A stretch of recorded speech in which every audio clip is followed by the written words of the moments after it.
आत्मिक यात्रा कार्यक्रम में आपका स्वागत है।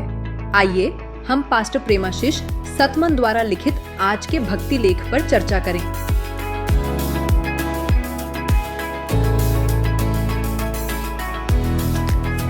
Praise Lord. आज हम एक बहुत ही दिलचस्प विषय पर बात कर रहे हैं। हाँ बिल्कुल। ये पास्टर प्रेमाशीष सतमन के एक लेख से प्रेरित है। लेख का नाम है आपके हाथ उनकी आरोग्यता। तो ये इस सोच पर आधारित है कि हमारे हाथों में मतलब चंगाई लाने की एक खास शक्ति हो सकती है। हाँ, और इसका जो आधार है वो मरकुस के सुसमाचार में है, अध्याय 16 पद 18। हाँ, जहाँ लिखा है वे बीमारों पर हाथ रखेंगे और वे स्वस्थ हो जाएंगे। बिल्कुल। तो आज हम इसी बात को, इसी सोच को समझने की कोशिश करेंगे, जैसे कि लेख में बताया गया है। ठीक है। कि कैसे परमेश्वर विश्वास करने वालों के हाथों को एक जरिया बना सकता है दूसरों तक अपनी चंगाई पहुंचाने के लिए। तो चलो इसको थोड़ा खोलते हैं। लेख शुरू होता है इस बात से कि हाथों में शक्ति है, पर ये वो वाली शक्ति नहीं जैसे कोई वजन उठाना या हाँ, रोजमर्रा के काम वाले नहीं, शारीरिक शक्ति नहीं उठते हैं। सही। ये शक्ति मतलब यीशु में विश्वास करने वालों के लिए एक तरह का वादा है। वादा? कैसा वादा? कि वो बीमारों पर हाथ रखेंगे और परमेश्वर की शक्ति से उन्हें चंगा होते देखेंगे। ये अपने आप में एक बहुत बहुत बड़ी बात है अगर सोचें तो। बिल्कुल असाधारण बात है। लेकिन अक्सर पहला सवाल यही आता है मन में, मैं कैसे किसी को ठीक कर सकता हूँ? हाँ, ये सवाल तो आता ही है। मुझ में क्या खास है? क्या लेखक इस पर कुछ कहते हैं? हाँ, और ये बहुत बहुत जरूरी पॉइंट है जो लेखक उठाते हैं। वो साफ करते हैं कि ये शक्ति उस व्यक्ति की अपनी है ही नहीं। अच्छा।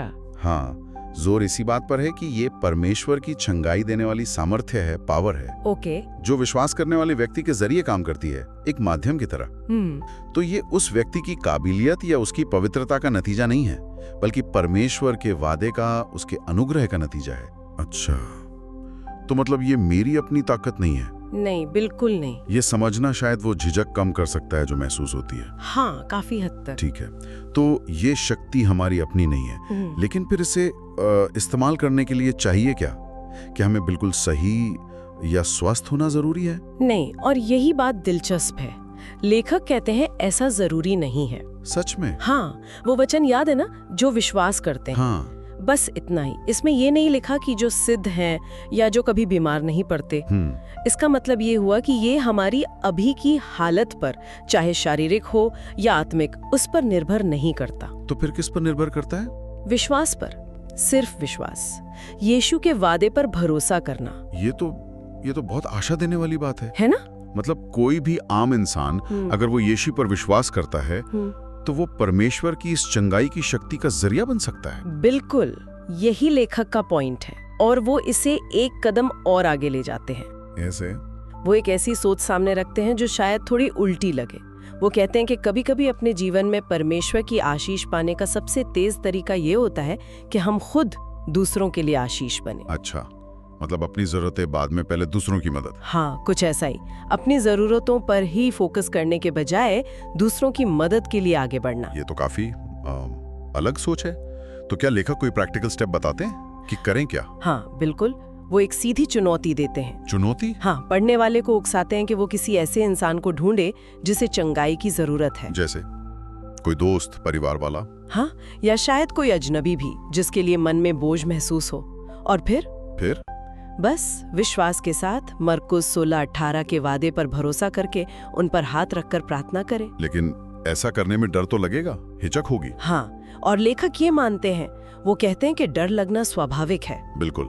शायद ये डर कि लोग क्या कहेंगे या अगर कुछ नहीं हुआ तो वाला डर। हाँ, बिल्कुल। लेकिन वो फौरन हमें परमेश्वर के वादे की याद दिलाते हैं कि वादा विश्वास करने वाले के साथ है। बिल्कुल, और परमेश्वर मदद करने के लिए तैयार है। तो ये एक तरह से डर के बावजूद कदम उठाने का बुलावा है। हाँ, इस भरोसे पर कि शक्ति हमारी नहीं, परमेश्वर की है। सही, बिल्कुल सही।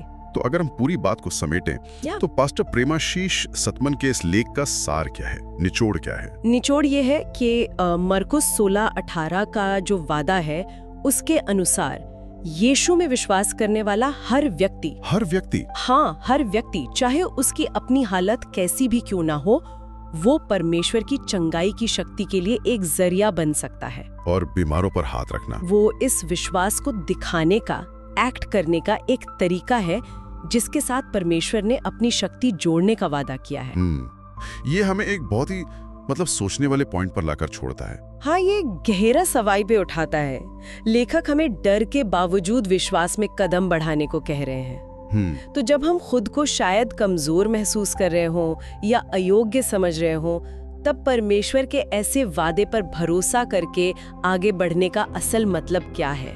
सही बात है। ये सिर्फ चंगाई के बारे में ही नहीं है, ये विश्वास के स्वभाव के बारे में है, परमेश्वर पर हमारी निर्भरता के बारे में है।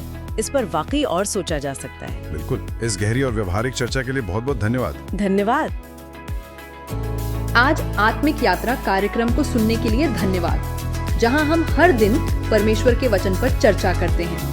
अगर आज का कार्यक्रम आपके लिए आशीषकारी रहा हो तो इसे अपने परिवार और मित्रों के व्हाट्सएप ग्रुप में जरूर साझा करें। कल फिर मिलेंगे। धन्यवाद।